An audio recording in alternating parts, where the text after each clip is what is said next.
Hello everybody, welcome back to our channel, kaviwebdesigns. Today we're going to be continuing with our Python e-course. Previously we learned about Python polymorphism. Today we're going to learn about encapsulation. Encapsulation in Python is the practice of building data and methods that operate the data into a single unit called a class and restricting some access of the object components. This helps to hide the internal state of the object and only expose necessary parts, promoting modularity and reducing complexity. So, I'm going to tell you some key points of encapsulation. They have private attribute and methods. In Python, encapsulation can be enforced by prefixing the attribute method with an underscore or double underscore. A single underscore indicates that the attribute or method is intended for internal use, but it can still be accessed from the outside, a soft convention. And a double underscore enforces name mangling, which makes it harder to access the attribute or method from the outside class directly. So if you have an object and if you want to access an attribute in the constructor, but if there is a double underscore as its prefix, you cannot access that certain attribute. So now let's look at an example of encapsulation so all of your doubts will be clear. So now if you look over here, here's an example of encapsulation where over here we have a class called car, we have its constructor, and over here if you look, there is for one attribute we have written a suffix. Over here we have written a single underscore, which means we can still access it, and over here we have written a double underscore, that means that we cannot access it. So now over here we have a method which we pass the self attribute, and over here we write self underscore underscore engine underscore status equals on. And over here if we have to write double underscore as because that is engraved in the name too. And over here we change its name, we change this value to on, and we print the engine is now self dot underscore underscore engine underscore status. And over here we have a second method which is the drive method, and over here we create a new attribute which is the miles attribute, and we use self dot mileage plus equals miles. So we are adding every time this method is called, we keep adding miles to this mileage over here, and over here we print it. And over here we have created an object called my car, and we say my car dot start engine, which activates this, and we say my car dot drive and then 10 miles, which drives with 10 miles, and we can write now access my car dot mileage as because over here we only put a single underscore. So now let's look at this example using Visual Studio Code. So now if you look over here, here is our code. Now over here you may wonder if we can access this engine underscore status, and now let's try that. We can just use my car dot underscore underscore, and we can write engine status. And now if we say and run Python file, and if you look over here, it will say an error as because over here this saying the object has no attribute called engine status. It is saying that it doesn't recognize engine status as because encapsulation is protecting it from us directly accessing it. But if we forget to put this over here,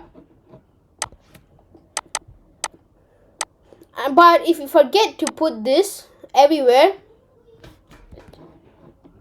and now we can directly access it over here. And now if you say on none, it will say something like on as because we already called this method over here, which changes its value to on. And over here you may have a doubt in this method over here. There's nothing to worry about. Over here it takes the current value of this attribute over here, and then it adds it, and every time it adds itself to these miles over here. So we can actually change this value to equals miles plus self dot mileage. And now if we save and run, this has the same effect over here.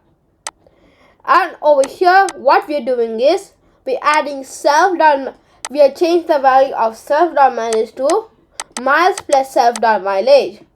And over here this means that the current value of self mileage is added with the user input that we have written over here. So then we can further simplify this down to add plus equal to and then we can further simplify this down to add plus equal to and miles, and this is the same thing. So now over here you have understood that how do we do encapsulation. We use double underscore if we don't want to access it, and we use a single underscore if we want to access it, but if we still want some restrictions on it. So now let's go back to the PPT to learn more. Now let me try to explain this example to you. This Python code defines a card class that stimulates a card behavior with the attributes and methods. It includes a public attribute, make and model, and a protector attribute which is mileage and for tracking, and a private attribute which is engine status to indicate the engine state. But this class is not accessible for the outside. The method starts a start engine, and the driving miles allows the starting engine and increases the mileage respectively. An instance my car is created with the make Toyota and the model Karmi, and the engine is started before driving 10 miles while mileage can be accessed directly. Attempting to access an engine status will raise an attribute error, illustrating encapsulation and the handling of attribute visibility in Python. So the output will be like this. So now over here this 0 is represented by this car.mileage over here. Over here this 0 is accessed by the mileage, but over here we are getting this value over here as 0. So there is some error in this code, but in theory it should come as 10. So now let's clear our confusion. So now over here if we run this untouched code, it will say 10, as because over here we have changed mileage over here to 10. So now let's go to our second key takeaway, which is getter and setter methods. To control how attributes are accessed or modified, we often use getter and setter methods. This allows us to add validation and logic when getting or setting an attribute. And if you look at this example over here we have a bank account class. Now here we have our constructor, and over here we have a private attribute which is balance. Then we have a method which returns self.balance, and this is the getter method. This gets a value, and that's why we name it the getter method. And then we have the deposit method, which is the second method of this class, and over here this is the setter method, as because it validates and also sets a value. So over here if the amount is greater than 0, then it will validate and add it. But if it's a negative number, it will say deposit amount must be a positive number. And over here we just create an object and use those methods. And over here this setter and getter methods are completely paired to each other. When we return this self.balance, then we can use the setter method. Otherwise it will not know what to do. So now let's go to Visual Studio Code, and if you look over here, here's our example. So now if we run this example, it will say 1000, which is the current balance we have over here, and then 1500 as because we deposited 500. And over here if you write minus 500, which means they owe us 500. If you run now, it will say deposit amount must be positive, and then it will return the balance again. Over here, let's try to hashtag this out. And now if we save, now let's just try returning nothing. Over here, now let's try returning, let's try to return nothing over here. And now if we save and run, you'll say none and none. As because over here, it doesn't know what self.balance is. As because over here, this self.balance is a private attribute. Now if you save, now if we delete this and save, over here, because we're returning it, this class will now know all about this balance attribute, and now we can use this balance attribute over here. Over here, we are saying print account that get balance, which is this over here. So this is a method which gets the account balance, but this also returns it so that our object knows what it's working with. And then over here we say account.deposit 500. So we are putting in to this account over here $500. So over here we're using the same plus equal to sign, and we are saying it, and we are adding it to self.balance. Now over here we'll say, now over here we have another print statement which is account.getBalance. So this will again display the balance that we currently have. So over here, if we pass in 0, what will happen is we get amount must be positive. And over here we can even write amount must be positive or more than 0. So now if you say and run, it will say deposit must be positive or more than 0. So now let's try to deposit $1 million. And now if you save and run, if you see over here, it will deposit $1 million. So now let's go back to the PPT to get an explanation of this code. The provided Python code defines a bank account class that stimulates a bank account with the encapsulated method for managing the account balance. The class has a private attribute which is __balance, which initializes the init method.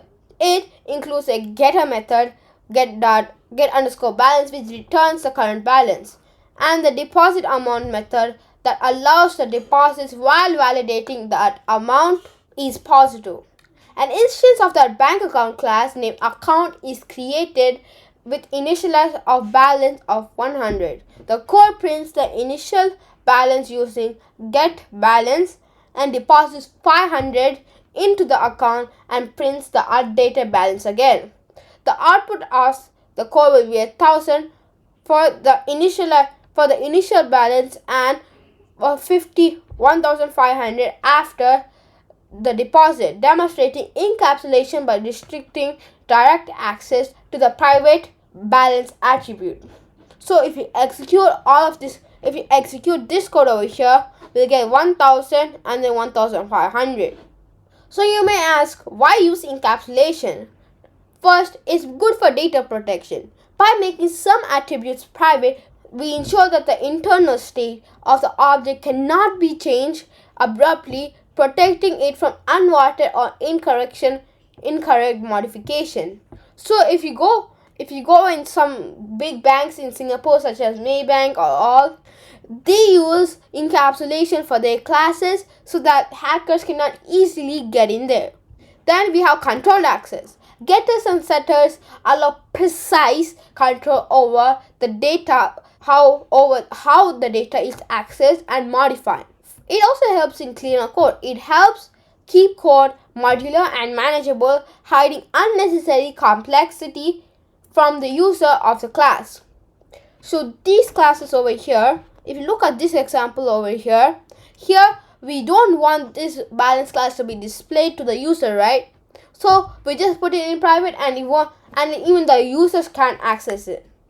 So now let's get a summary of all that we learned.